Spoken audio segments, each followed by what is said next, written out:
Estamos então numa série de mensagens que tem como tema esperança em meio ao caos. Em meio ao caos, a gente consegue encontrar esperança. Na primeira mensagem desta série, nós aprendemos com o texto de Romanos, capítulo 5, versículos 1 a 5, que a esperança ela não engana, porque o amor de Deus através do Espírito Santo que Deus nos concedeu. Dessa maneira, mesmo em meio a tribulações, em meio a angústia, mesmo passando por problemas, nós podemos encontrar a esperança. E não é aquela esperança de, eu acho que vai acontecer alguma coisa. É uma certeza das promessas de Deus para a nossa vida. É uma certeza daquilo que Deus fez, daquilo que Deus faz e daquilo que Deus fará. Domingo passado, na segunda mensagem da série, nós aprendemos que nós somos chamados a uma esperança viva, conforme Pedro nos afirma lá na sua primeira carta, versículo 3 do capítulo 1. Nós somos chamados para uma viva esperança por causa da grande misericórdia do Senhor e mediante a ressurreição de Jesus Cristo dentre os mortos. E agora nós vamos aprender um pouco mais dessa esperança, aprender um pouco mais da bondade, da misericórdia, da graça de Deus para nossas vidas. Abra sua Bíblia então, Hebreus, capítulo de número 6. Nós vamos fazer a leitura dos versículos 16 a 20. Hebreus, capítulo 6, versículos 16 a 20.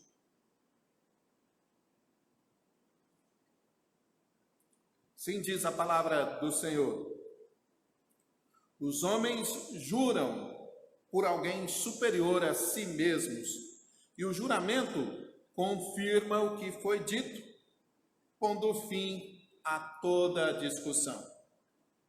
Querendo mostrar de forma bem clara a natureza imutável do seu propósito para com os herdeiros da promessa, Deus o confirmou com juramento, para que, por meio de duas coisas imutáveis, nas quais é impossível que Deus minta, sejamos firmemente encorajados, nós que nos refugiamos nele para tomar posse da esperança que nos está proposta.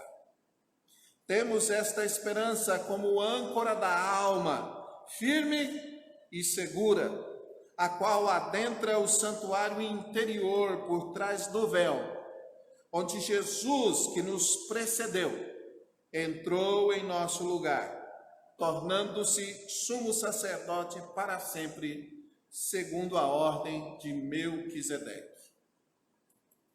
Vamos orar mais uma vez.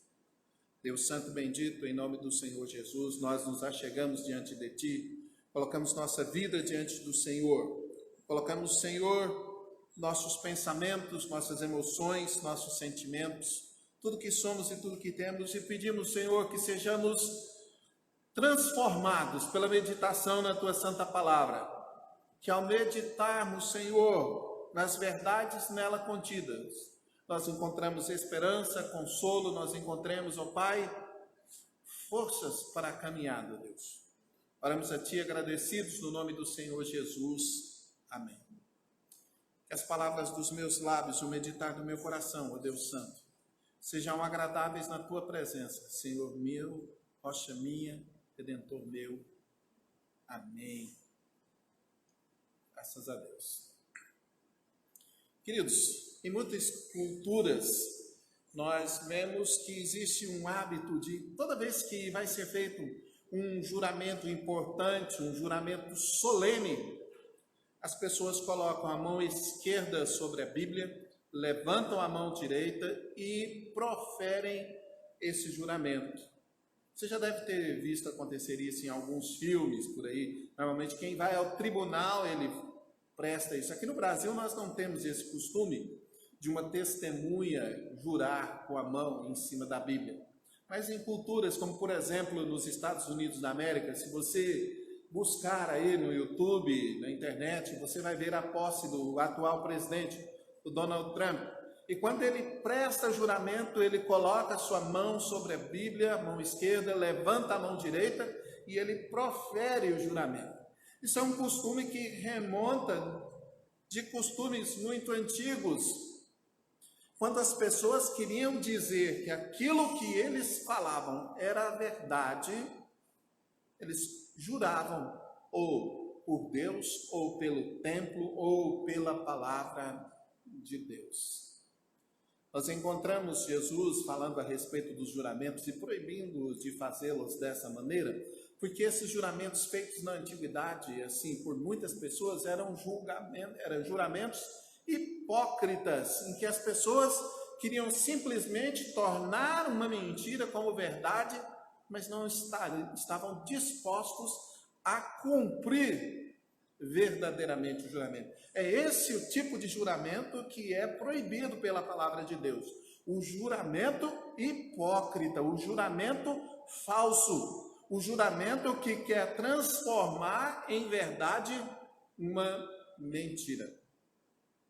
No texto que nós acabamos de ler, que é um grande bloco de texto no capítulo 6, que começa lá no versículo 11, quando o autor da carta aos Hebreus nos chama a esperança, ele argumenta agora, a partir do versículo 13, que Deus fez uma promessa para Abraão, e esta promessa, Deus, para garantir que a promessa era verdadeira, ele fez um juramento a Abraão. E nós, hoje, olhando para os versículos que nós acabamos de ler, do 16 ao 20, nós percebemos que esta promessa, ela é feita também para nós, no dia de hoje, para mim, para você que está em casa, para você que está aqui comigo essa noite. Esta promessa é porque nós somos descendentes de Abraão, conforme a palavra de Deus em Gálatas, capítulo 3, versículo 29, nos afirma. E se vocês são de Cristo, são descendência de Abraão e herdeiros segundo a promessa. Então, esta promessa de bênçãos que o Senhor fez a Abraão, a seriedade desse momento, dos fatos que estão ali narrados no livro do Gênesis, capítulo 22, versículos 15 a 18, quando Deus faz essas promessas para Abraão, e ali Deus se interpõe com um juramento por ele mesmo, são agora trazidas pelo autor de Hebreus, e são trazidas a nós também no dia de encontrar nelas esperanças. E o interessante é que no versículo de número 19, o autor da carta aos Hebreus diz agora que esta esperança, ela é para nós âncora da alma. Ela é âncora. Essa figura de linguagem é bastante interessante, porque a âncora é, numa cultura geral, considerada como um símbolo de firmeza, um símbolo de força, um símbolo de tranquilidade, de esperança e de fidelidade. Virtudes essas todas que nós encontramos no nosso Deus. Deus é firme, é todo-poderoso, Deus age conosco com bondade, Ele nos dá esperança, e essa esperança se baseia muitas vezes na sua fidelidade para conosco. Dessa forma, a esperança, como âncora da alma, ela faz com que, mesmo estando atravessando tempestades na vida, ela faz com que nós estejamos em momentos de penúria, momentos de provação, momentos de privação, momentos de doença, momentos de escassez nas nossas vidas, nós possamos permanecer firmes. E o mais interessante, quando nós pensamos na figura de uma âncora, é que a âncora, normalmente, ela não é visível. Onde é? Quando o navio está ancorado, onde está a sua âncora? Está lá, no fundo do mar, no fundo do rio, no fundo do lago. Ali segurando firme. Se você olhar, você vê o navio, mas você não vê aquilo que o está segurando, que é a sua âncora. A âncora com o seu cabo que aprende ao navio e tudo. A nossa âncora é esperança. E ela é e fortemente prendida a nós, ao nosso coração, às nossas emoções, pelo cabo da fé, pelo vento chamado fé. É a esperança que Deus dá ao nosso coração. E assim soprem os ventos, soprem as tempestades, abalem-se as águas, rujam os mares. O nosso barco pode até balançar, mas ele permanece no lugar.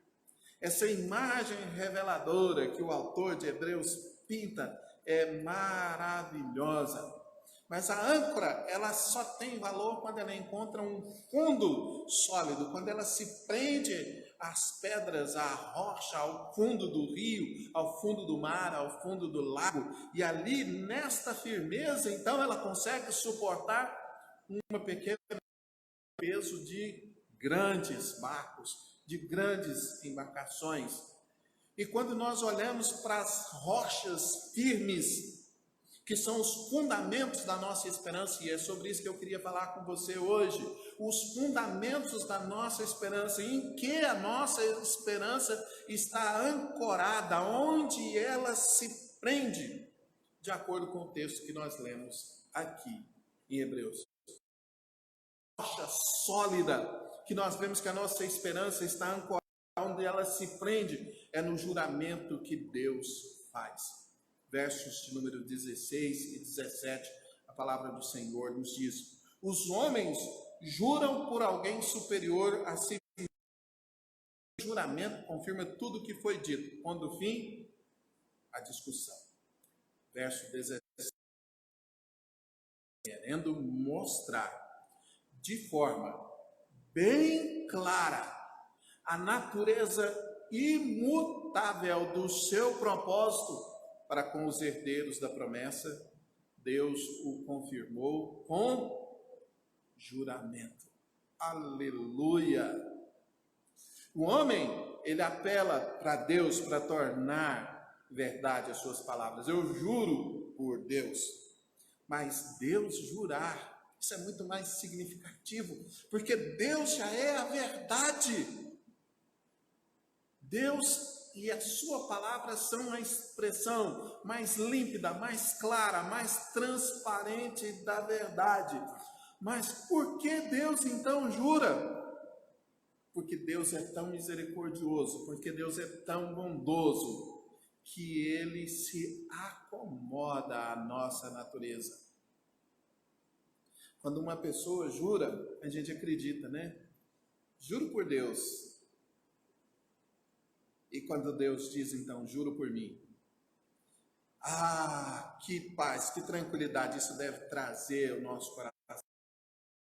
Da vida, eles vêm, e naquilo que Calvino chama de o princípio da acomodação, que o grandioso, ele se transforma, ele se transmuta de forma que nós possamos compreender a grandeza da sua revelação. Ele faz um juramento, não porque ele precisa de juramentos para que isso se torne verdade, mas para que nosso coração, que no meu coração, no seu coração, seja gerado confiança, seja gerada esperança. O juramento de Deus faz com que nós tenhamos certeza, pela nossa pequenez do nosso coração, que Deus vai cumprir.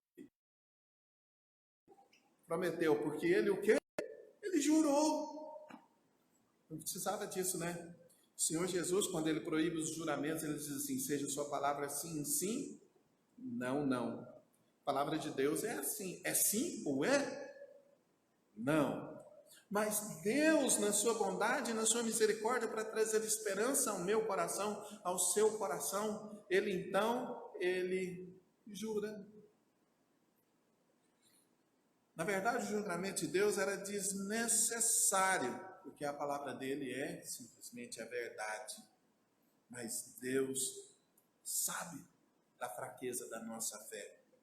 Portanto, para nos dar certeza adicional, na completa confiabilidade da sua palavra, Deus faz uma afirmação extra dizendo: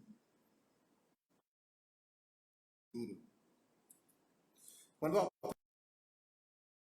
Deus quis mostrar a natureza imutável do seu propósito de forma clara, de forma inegável. Por isso ele jura, para que eu e você não possamos dizer: será?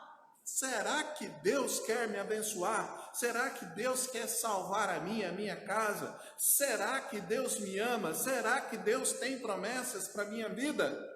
Basta você olhar para a palavra do Senhor e entender: Deus tem. Por quê? Porque Deus jurou que tem.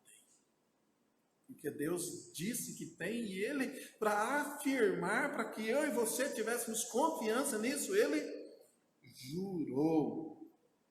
E essa verdade, essa bondade, essa misericórdia do Senhor para conosco, ela já tinha sido estabelecida antes da eternidade.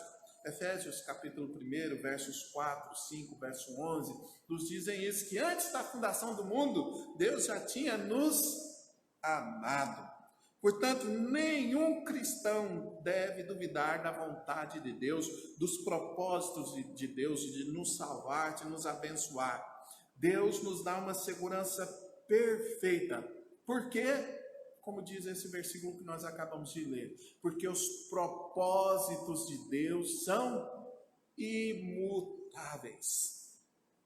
Nosso patriarca Jó diz assim: nenhum dos seus planos, nenhum dos seus propósitos pode ser frustrado.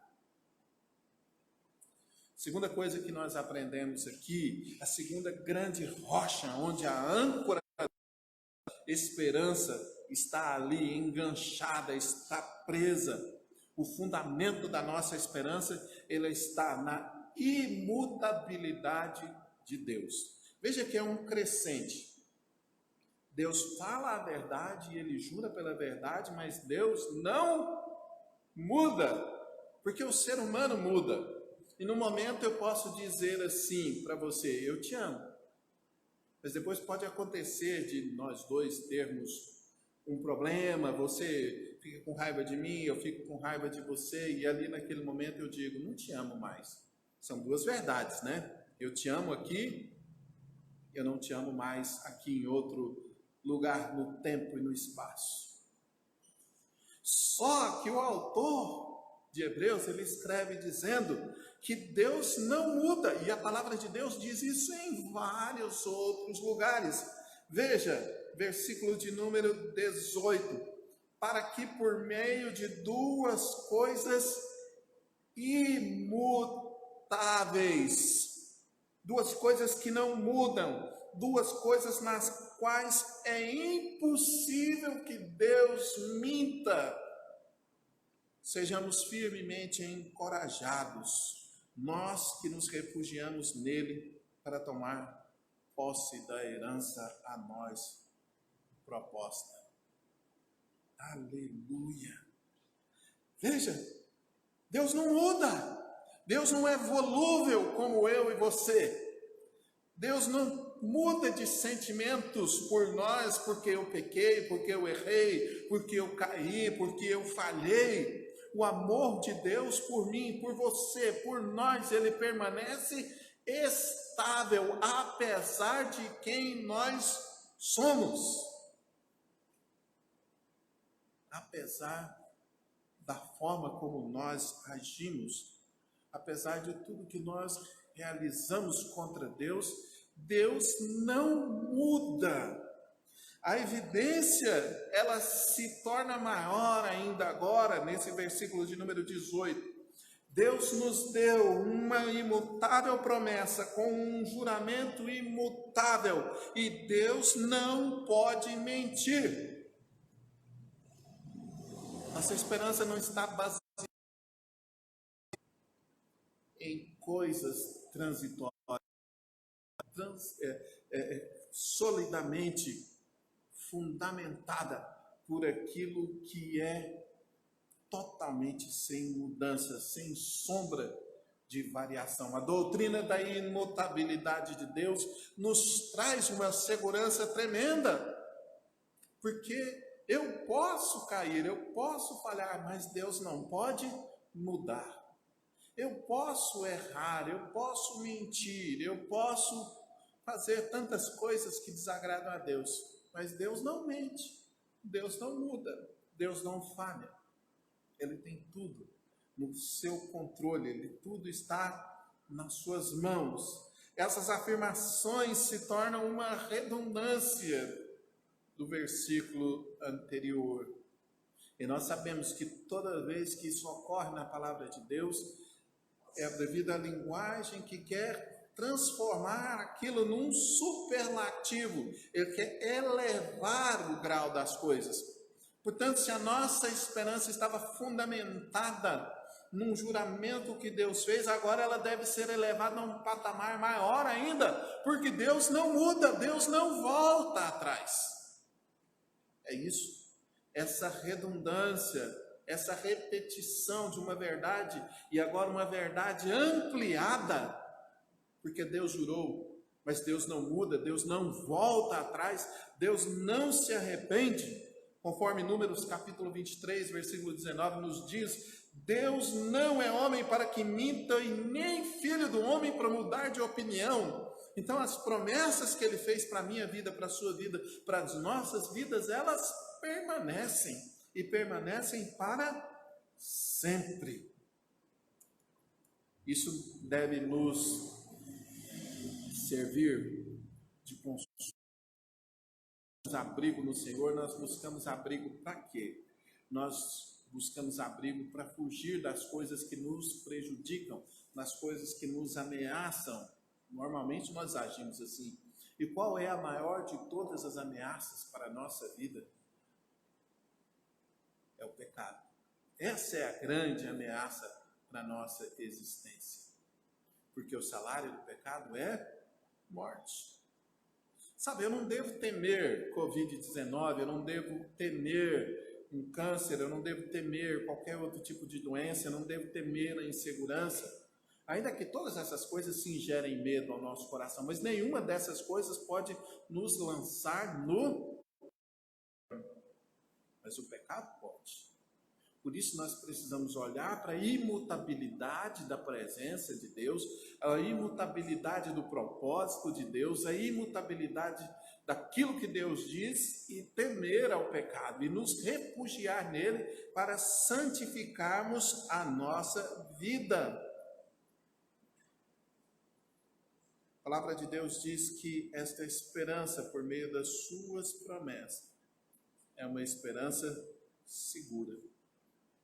E aí, nós aprendemos um terceiro ponto que é fundamental para nós. Terceira coisa, terceira rocha, terceira grande pedra que ancora a nossa esperança, o terceiro grande fundamento da nossa esperança é o sacerdócio de Jesus Cristo, nosso Senhor e Salvador.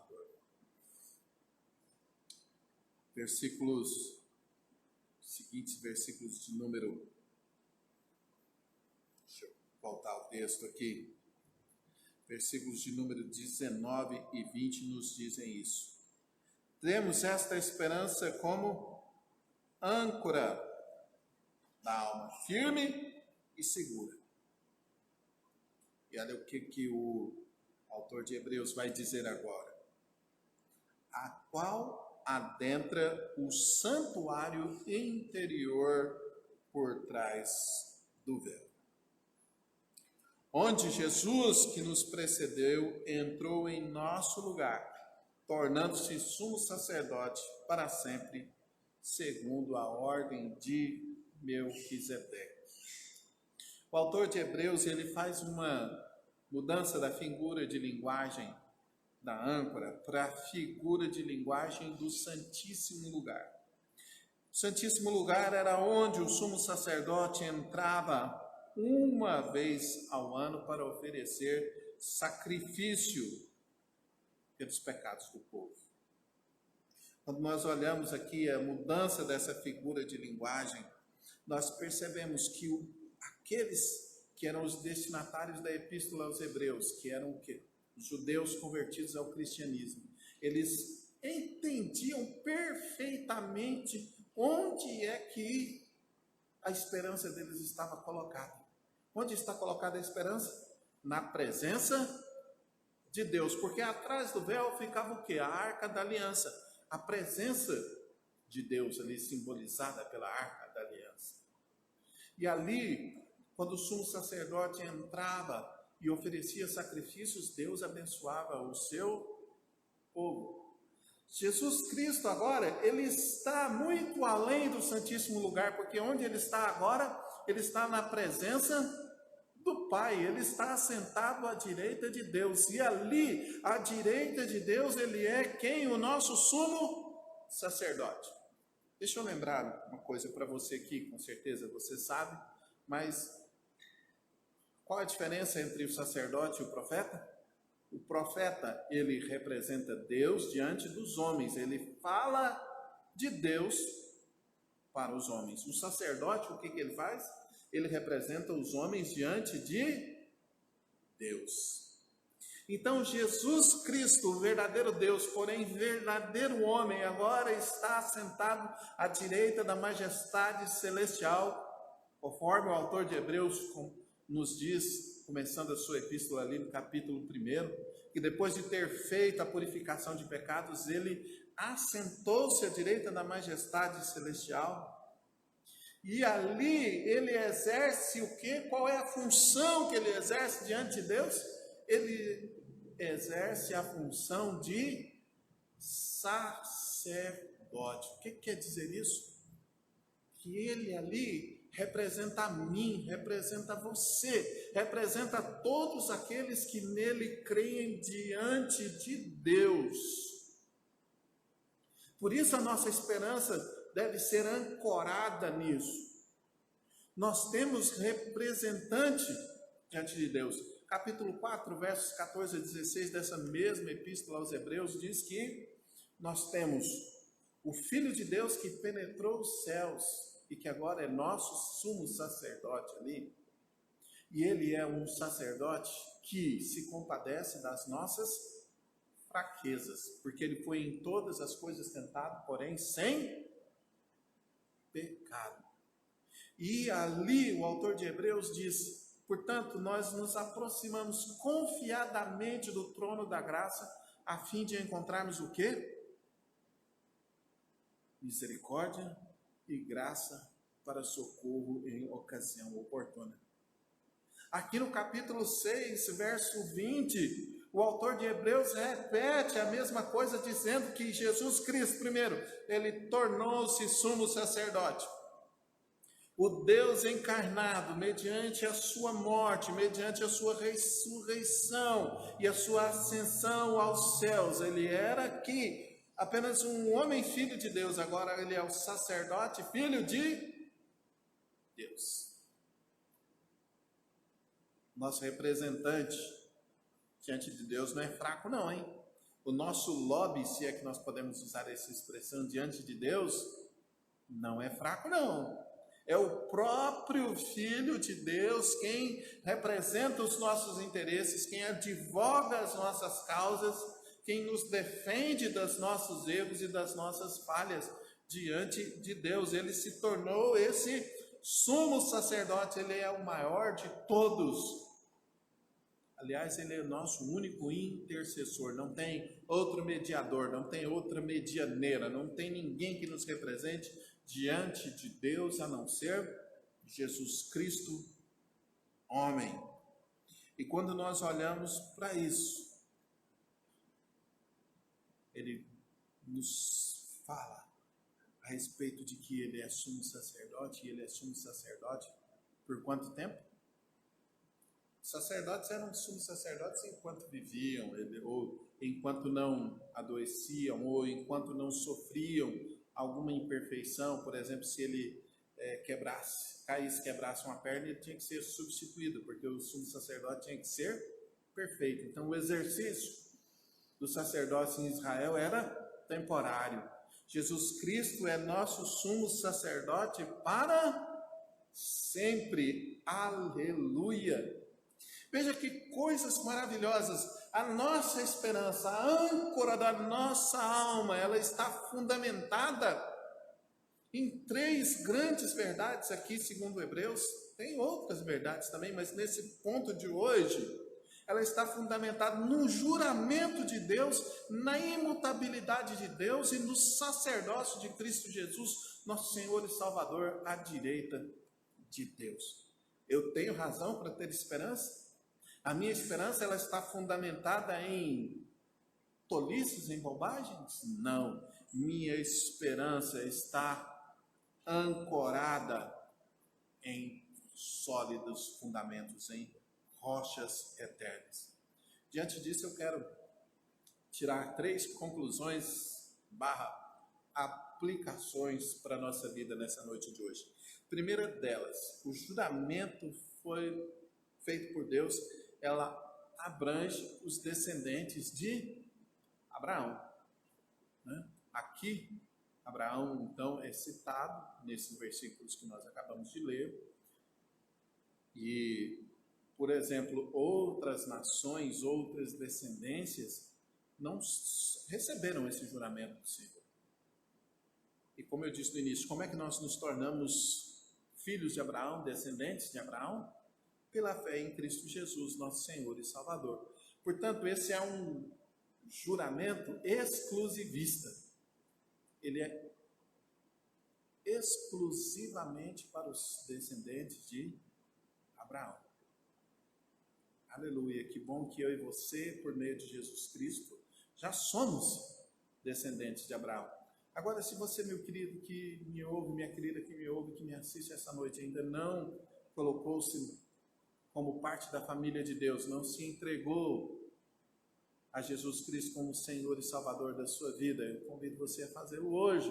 Torne-se parte desta família, torne-se parte deste povo, para que essa promessa seja sobre a sua vida. Segunda conclusão, a aplicação que nós tiramos é: a imutabilidade de Deus é a nossa grande segurança. E para nós precisamos então conhecer mais de Deus. Como é que eu sei mais de Deus? Como é que eu aprendo mais de Deus? Através da sua revelação, a revelação escrita, a sua palavra. Ele diz quem ele é, como ele age, o que ele faz, o que ele espera de mim, o que ele espera de vocês, o que ele espera de nós individualmente, o que ele espera de nós como igreja.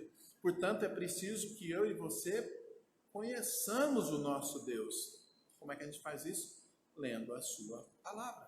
Leia a Bíblia. Busque ao Senhor.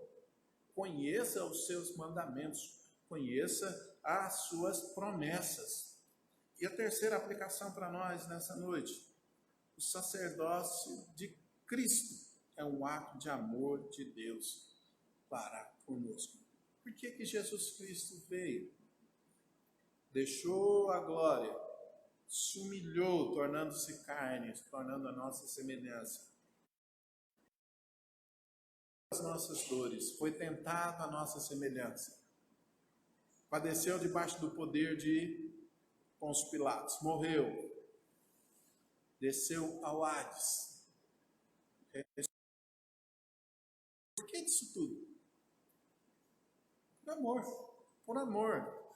E a síntese do Evangelho do Amor está em João 3,16. Eu não me canso de repetir isso, porque Deus amou o mundo de tal maneira que deu o seu Filho unigênito, para que todo o que nele crê não pereça, mas que tenha vida eterna. O sacerdócio de Cristo, então, é um ato de amor por mim e por você. Apresente-se diante de Cristo, coloque diante dele as suas necessidades por meio da oração. Está cansado? Atenda o convite de Jesus Cristo: vinde a mim todos que estão cansados e sobrecarregados, e eu vos aliviarei. Vá aprender de Cristo, aprendei de mim, que sou humilde e manso. Tome o jugo de Cristo sobre a sua vida, porque o jugo dele é leve. Colocado isso, vamos orar que Deus